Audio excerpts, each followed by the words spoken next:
The top stories: Prime Minister Abiy Ahmed declares GERD a historic milestone, ending Ethiopia's era of indigence.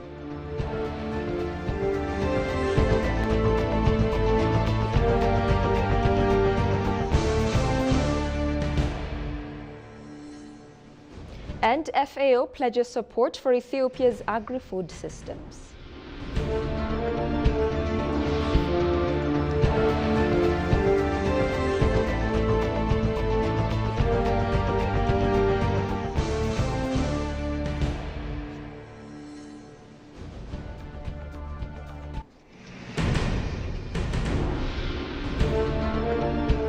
Hello and a very warm welcome to EBC World with the news. I'm Tabitha John. Do stay with us. We'll be back after the following short transition.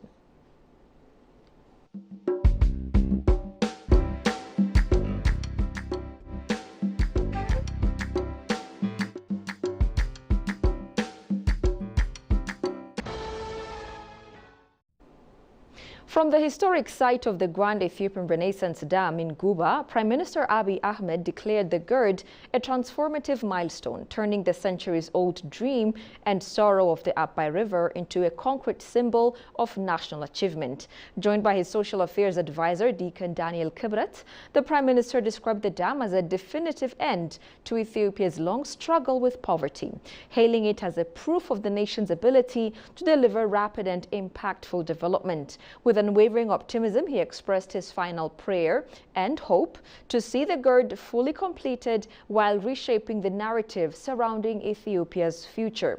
Tigist Sarnisa has the details. The Grand Ethiopian Renaissance Dam GERD, a 6,450 megawatt hydropower mega project, described by many as symbol of freedom, unity, and also independence of entire Africans. Multiple researches conducted have disclosed that after completion, GERD will provide clean, affordable electricity for Ethiopians and its neighbors, which can drive economic growth and alleviate poverty. The dam also promises to regulate the Nile's water flow, potentially reducing flooding in Sudan and providing a more consistent water supply for irrigation and hydropower in downstream countries. In a recent discussion with his social affairs advisor, Deacon Daniel Kibret, Prime Minister Abiy Ahmed emphasized that GERD marks the end of the story of indigence and demonstrates Ethiopia's capacity to achieve rapid development within a short period of time, adding that his last prayer and hope was to finalize the dam while curbing the negative narration regarding Ethiopia.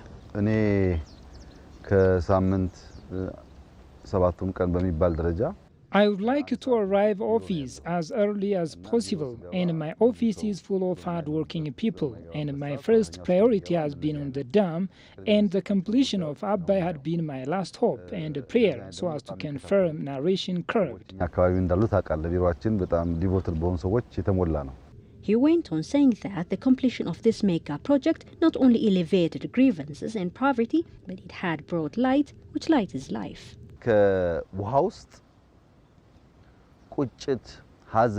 We didn't only alleviate grievances, poverty and sadness from Abai River, rather we brought out light, which light is life.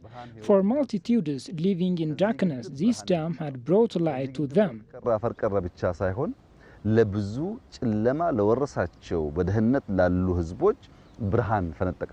With regard to achieving economic elevation and fulfilling promises, he says GERD stands as a testament to it. There will never be any doubt about Ethiopia fulfilling its aspirations and dreams. There will be an erasure of Ethiopia's famine narration, and we will execute mega projects like Abai in the coming years. We showed the world that we have achieved what we said. The Premier also stressed that the project will deliver wide-ranging benefits to the downstream countries.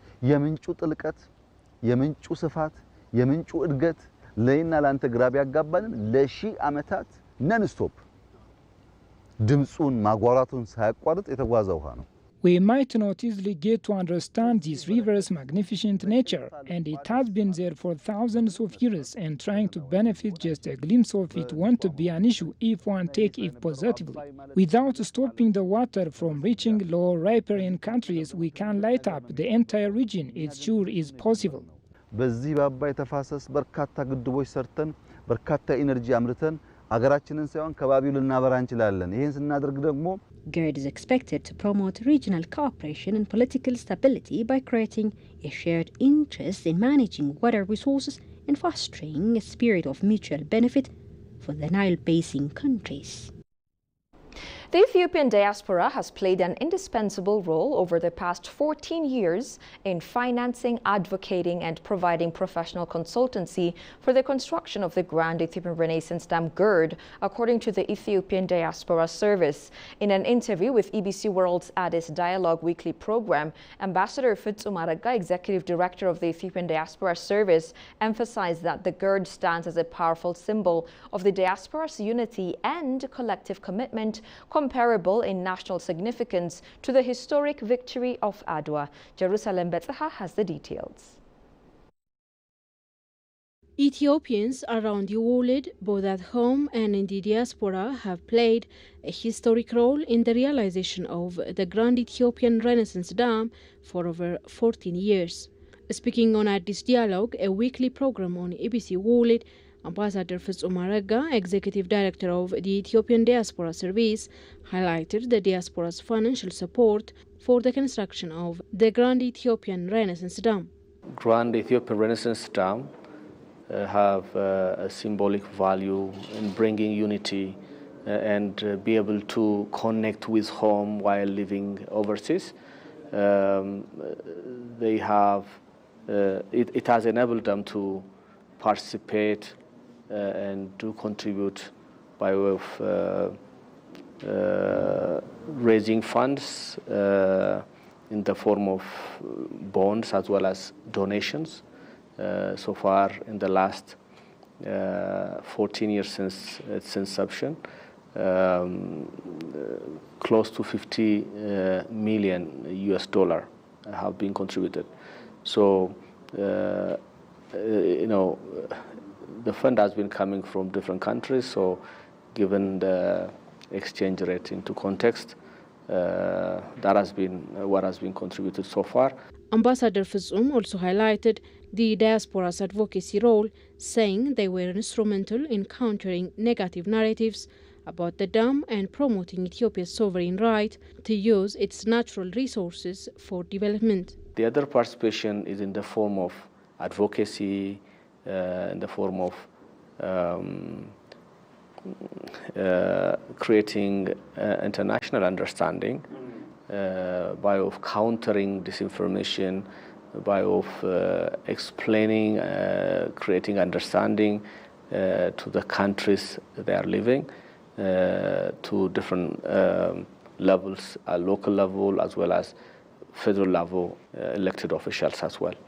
That has helped a lot in countering negative narratives coming from different sources.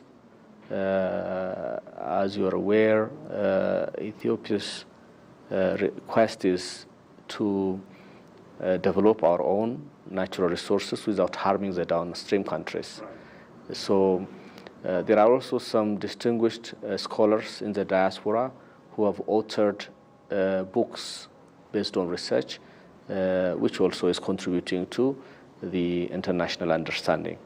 There are some others who are positively participating in through activism, through op-eds, through social media.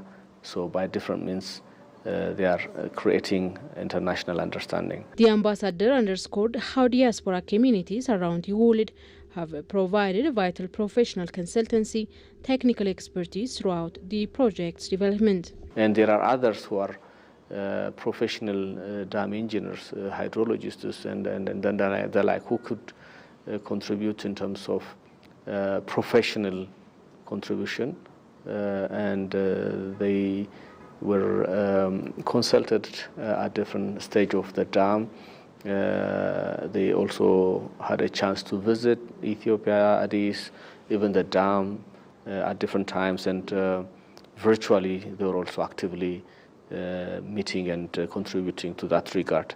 Ambassador Fitsum went on to emphasize that the GERD reflects the strength, commitment and solidarity of Ethiopians worldwide, calling their continued involvement a source of national pride. Grand Ethiopian Renaissance Dam has created a sense of unity among Ethiopian diaspora.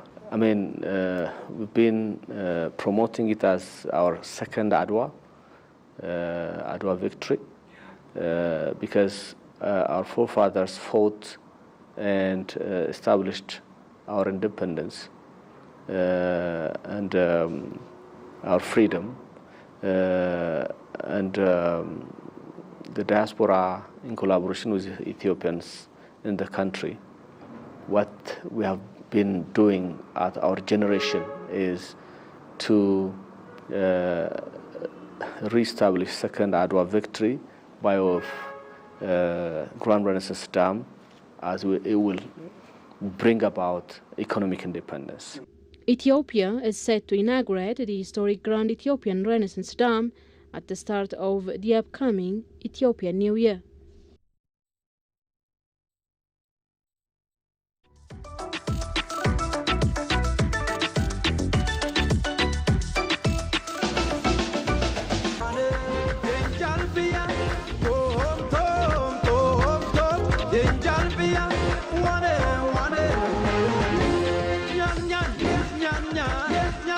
I'm really surprised, bro.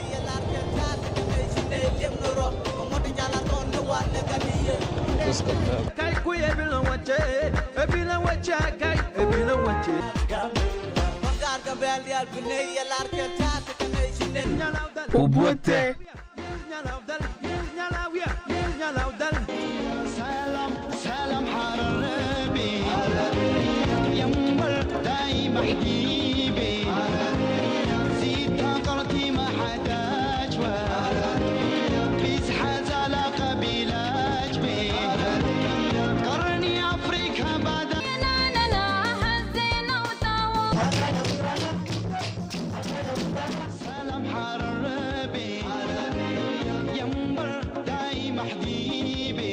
لواء أساس أنا مسياتي كرانا سياتي أنا مسياتي كرانا سياتي أنا في سوالي تمادي صدق خيس جاخلا شيء أبا والراجل دراشي أمسيات دتشي درو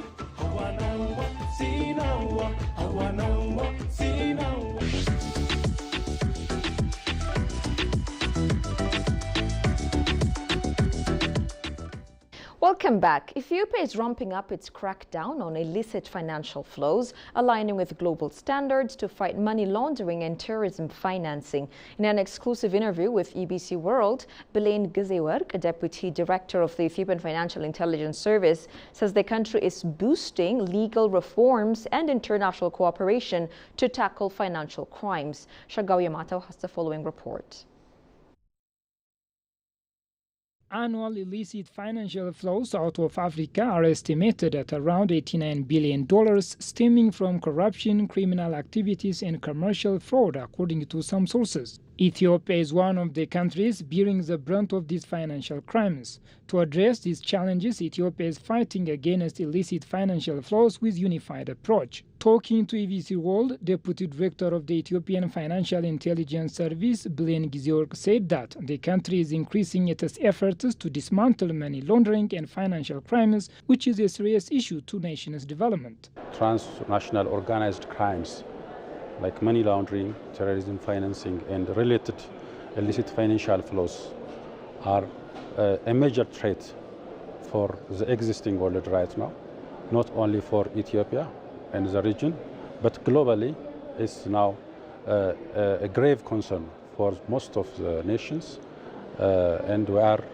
cooperatively fighting for these organized crimes. The deputy director also indicated that Ethiopia is fighting money laundering, terrorism financing and related crimes through strengthening legal reforms, financial intelligence control systems, enhancing the capacities of supervisory authorities and law enforcement with unified approach. We are working to strengthen our system to create strong national coordination and cooperation among national public institutions, including the private sector,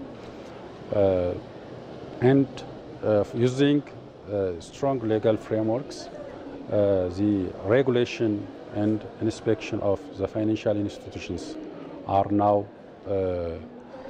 in a better way, and also financial institutions like banks are now working to comply with their obligations to strengthen their internal control system to fight these crimes. Also, the other stakeholders, law enforcement, regulatory authorities, financial intelligence units, and all stakeholder organizations are cooperating. Ethiopia is also aligning its efforts with global standards and the Financial Action Task Force to address the practical status of financial crimes. Significant achievements have been registered in this regard, he added. Following the standard of the Global Financial Action Task Force, we are a country also at the regional level. The Eastern and Southern Africa Anti-Money Laundering Group is following the national context as well as the Financial Action Task Force standards. These standards are very aligned with the practical challenge and the threats. Ethiopia adopted all the global standards and also domesticated to the local legislations. And concerning the technical compliance rating aspect, Ethiopia has achieved 37 recommendations out of 40 recommendations, which is very extraordinary achievement so far in terms of the technical compliance aspect. Ethiopia has recently hosted the 50th Senior Experts Meeting, 25th Ministerial Meeting and 8th Public-Private Dialogue Forum of the Eastern and Southern Africa Anti-Money Laundering Group to enhance the region's collective ability to prevent money laundering and terrorist financing. The Food and Agriculture Organization of the United Nations, FAO, says African countries need to exert collective efforts to cope with climate change. Farai Zimudzi, the FAO representative in Ethiopia, praised Ethiopia's bold strides in fighting climate change and ensuring food security, calling it a model for other African nations. Goshu Melissa reports. Ethiopia is gearing up to host the second Africa Climate Summit from September 8 to 10, 2025. African leaders are expected to use the summit as a platform to propose content-wide solutions and exchange experience on the pressing issue of climate change. The event is preceded by UN Climate Week, which is taking place from September 1 to 6. Talking to EBC ahead of the summit, the FAO representative in Ethiopia stated that African countries need to make collective efforts to combat the impact of climate change, highlighting Ethiopia's stride. So we need to come together, development actors, government. We focus, we invest massively in geographically, but also in terms of time, so that we are combining and consolidating efforts so that we have impact. And of course, the advocacy to continue to advocate for more funding is critical, so that Africa can receive the resources that it needs. But also, so for me, it's kind of an equation with two sides: what we do ourselves and what we expect others to do. And it's good to see the good examples that we see here in Ethiopia, the Green Legacy Initiative being a case in point, where there is massive national investment towards a very clear strategic focus for impact. So if we can learn from each other as African countries to be able to do more and at scale, so that we are not looking at gradual change, but we are looking at transformation. The representative commended Ethiopia for its national priorities and efforts in fighting climate change and ensuring food security. The more we manage the soil, the more we ensure that the soil is covered by grass, by trees, the Green Legacy Initiative again, the better we are able to ensure that that soil will always be there and it will enrich, continue to be a source of contributing to the production through agriculture, through grazing for the animals. So managing the soil resources, managing the water resources, managing the forests, planting more trees is a critical element for food security, but also for people to have good lives. So this is something that everyone, it's the responsibility of everybody. And again, I think it's good to see that the government of Ethiopia has made this a priority. And as FAO, we are very happy to continue to support these efforts. She also expressed FAO's commitment to support Ethiopia's agri-food systems and among others. Ethiopia is one of our earliest members of the organization, so our commitment to Ethiopia it can be taken for granted. We are committed to support efforts to ensure that agri-food systems are working as they should. It's not just about production. Production is the basis of agri-food systems, but we need to make sure that we don't just focus on production alone, but we look at the entire chain from the farm right up to the plate of the consumer. It is to be recalled that FAO financed the National Irrigation Strategy designed by Addis Ababa University and Ministry of Irrigation and Lowlands.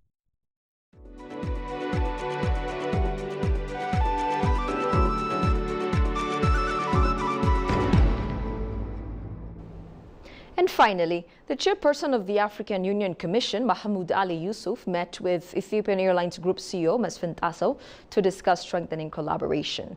The chairperson expressed appreciation for Ethiopian Airlines as a Pan-African flagship carrier and underscored its role in supporting AU operations and advancing the vision of Agenda 2063. The chairperson also highlighted the Ethiopian Airlines' key role in advancing Africa's integration, connectivity, and trade across Africa, which directly supports the implementation of the African Continental Free Trade Area AfCFTA and the Single African Air Transport Market SATM. Ethiopian Airlines Group CEO Mesfin Tasso reaffirmed Ethiopian Airlines' commitment as a Pan-African carrier supporting AU initiatives and training African youth in aviation.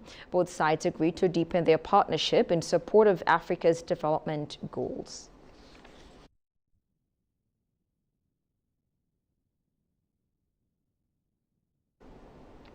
You're watching ABC World. A quick reminder of the stories making headlines. Prime Minister Abiy Ahmed declares GERD a historic milestone, ending Ethiopia's era of indigence.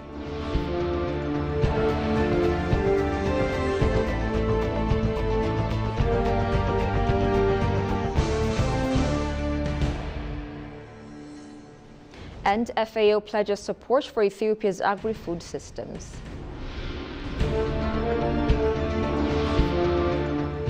That's all we had for this hour's news edition. I'm Tabitha John. Thank you for watching. Goodbye and take care.